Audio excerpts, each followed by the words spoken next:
ஜீவவசனம் கூறுவோம், சகோதரரே சேர்ந்தே எக்காலம் ஊதுவோம். கர்த்தருடைய நாமம் மைமைப்படுத்தப்படுவதாக. கிறிஸ்துவுக்குள் அன்பானவர்களே, இந்த நாளிலும் ஒரு ஜீவ வார்த்தை ஒன்றை நாம் கேட்போம். நீதிமொழிகள் 23வது அதிகாரம் 22வது வசனம் இப்படி சொல்லுகிறது: உன்னை பெற்ற தகப்பனுக்கு செவிகொடு, உன் தாய் வயது சென்றவளாகும்போது அவளை அசட்டை பண்ணாதே. அழகாக போட்டிருக்கு, பார்த்துடுங்க. உன்னை பெற்ற தகப்பனுக்கு செவிகொடு. பெற்றோர்கள் நமக்கு மிக முக்கியமானவர்கள், அவசியமானவர்கள்.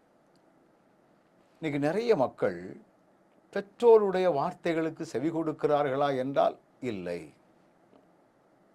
பெற்றோர்களை அலட்சியம் பண்ணக்கூடிய மக்கள் நிறைய பேர் இருக்கிறார்கள். வயதான காலத்திலே தாயை அசட்டை செய்கிறவர்களும் நிறைய பேர் இருக்கிறார்கள். உனக்கு என்ன தெரியும், சும்மா கேட்டாந்தால.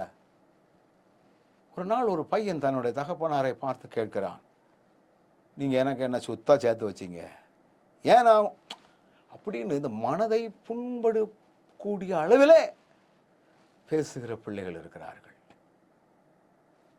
நீங்கள் எவ்வளவுதான் ஆவிக்குரியவர்கள் என்று சொல்லிக் கொண்டாலும், ஆண்டவருடைய பணிகளை தீவிரமாக செய்து வருகிறேன் என்று சொல்லிக் கொண்டாலும், வாய்ப்புகள் வரும்பொழுது வசனங்களை அனுப்பி கொண்டிருக்கிறவர்களாக காணப்பட்டாலும், உங்களுடைய பெற்றோர் மீது நீங்கள் கன்சர்ன் உள்ளவர்களாய், கரிசனை உள்ளவர்களாய், அக்கறை உள்ளவர்களாய்.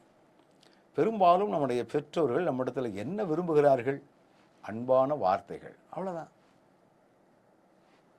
ஏம்மா சாப்பிட்டீங்களா, எப்பா சாப்பிட்டீங்களா அப்படின்னு ஒரு பாசமாக நீங்கள் பேசினாலே போதும். எனக்கு தெரிந்த ஒரு வயதான தாயார், ஐயோ என்னுடைய மகன் என்னோட இதில் பேச மாட்டானா, காசை எதிர்பார்க்கல, ஒரு வாரத்துக்கு ஒரு முறையாவது தொலைபேசியிலையாவது பேச மாட்டானா. இந்த ஏக்கமே அவர்களுக்கு ஒரு வியாதியை கொண்டு வந்து விட்டது. அதனால தான் அங்கே வசனம் சொல்லுது, அசட்டை பண்ணாதே, தகப்பனுடைய வார்த்தைகளுக்கு நீ செவி கொடு. இந்த வார்த்தைகளுக்கு நம்ம கீழ்ப்படிவோம். ஒவ்வொருவரும் நம்முடைய பெற்றோர்களை நம்ம எப்படி வைத்திருக்கிறோம் என்பதை எண்ணி பார்ப்போம். கவனத்தோடு செயல்பட்டால் நிச்சயமாகவே நம்முடைய வாழ்க்கையில் ஒரு வித்தியாசமான உயர்வுகளையும் மேன்மைகளையும் நாம் பெற்றுக்கொள்வதற்குரிய கிருபைகளை ஆண்டவர் தந்தருளுவார். நல்ல ஆண்டவரே, பெற்றோர்களுக்கு கொடுக்க வேண்டிய கனம், மரியாதை, அன்பை நாங்கள் கொடுக்கின்றவர்களாய் எங்களை உருவாக்கும். இயேசுவின் நாமத்தில் ஜெபிக்கிறோம் நல்ல பிதாவே, ஆமென்.